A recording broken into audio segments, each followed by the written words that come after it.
Bravo! Suomi! Leijona! Suomi! Leijona! Suomi! Leijona! Suomi! Leijona! Suomi! Leijona! Suomi! Leijona! Suomi! Leijona!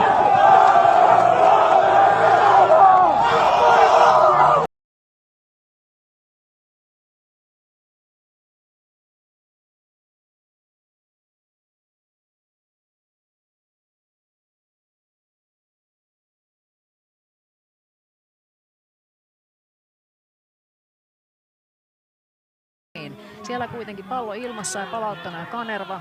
Hän lähtee sieltä kiertämään.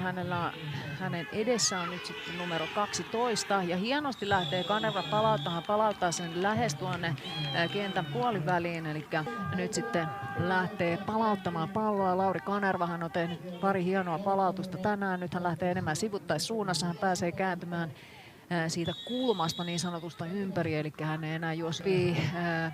Ja nyt sitten aika kiperät tilanteet Tiaisella, mutta siinä ja nyt keltaista liinaakin sinne tulee siellä loppujen lopuksi. Jahas, siitä pientä ylimääräistä viheltään ylöspäin tosiaankin tuollaisena vahvana juoksijana, niin siellä pyrkii ihmisistä läpi ja hän pääseekin varsin monesta.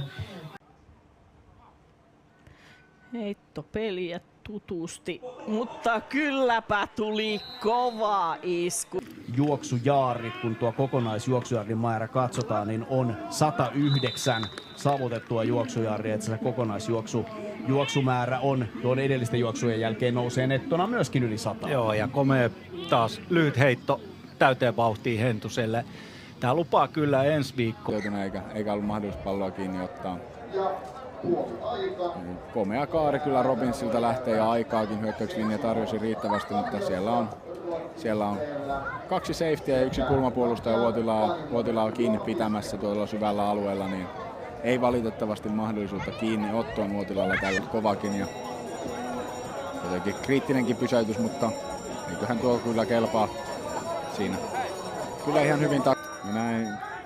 Robins heittää palloa Tuhkaselle, siellä kokenut Tuhkanen ottaa palloa ja karistelee ensimmäisen taklaajan siitä jaloista. Heittopeliä lähdetään hakemaan blitsiä, tulee voimakkaasti, Robins kuitenkin hänet karistaa ja saa toimitettua pallon siihen Rafael Luotilalle. Luotila ottaa noin 8. Ei Tammerfestin riennot ole mitään verrattuna tähän jenkkifutisjuhlaan ja juoksupeliä Javier Simenez. Ja nyt se sitten tulee sieltä päivän toinen kova iso peli häneltä. Ja näin siellä sitten hän ottaa mahtavasti joukossa. Tässä näette kova kontakti siellä. Robins yrittää viimeiseen asti päästä maalialueelle, mutta uhrautuvasti siellä Vladislav Hosko taklaa. Ottaa kovan kolauksen, mutta pääsee kuitenkin.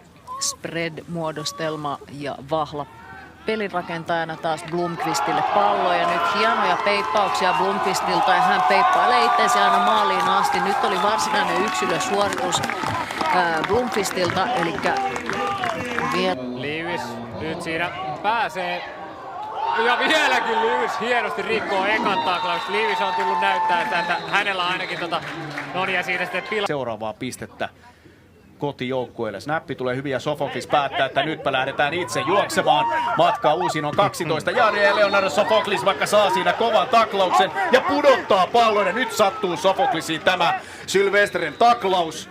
Edelleenkään Sylvestre ei sitä tunnettiin jo Floridan yliopistosarjoissa erinomaisena avoimen kentän taklaajana. Siinä Sofoklis saattaa satuttaa itse. Ja heitolla lähdetään kokeilemaan myös tätä viimeistä yritystä. Siinä Daniel Tolonen pitkään hakee heittopaikkaan. Päätyy tavoittelemaan Veeti Tiaista. 13 Vladislav Hosko.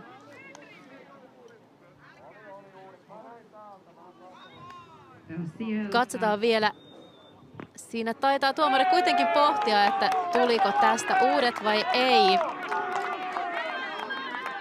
Ja kyllä tämä tuomitaan uudet yritykset Pirkkala Spartansille. Ei jäänyt piirusta.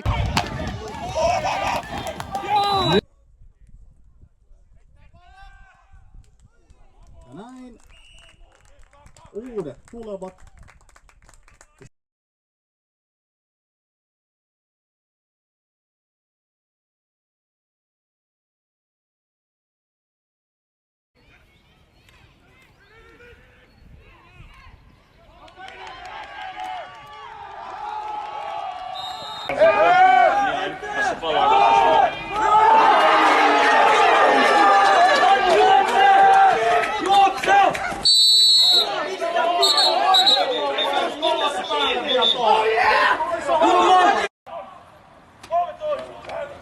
Heikkää!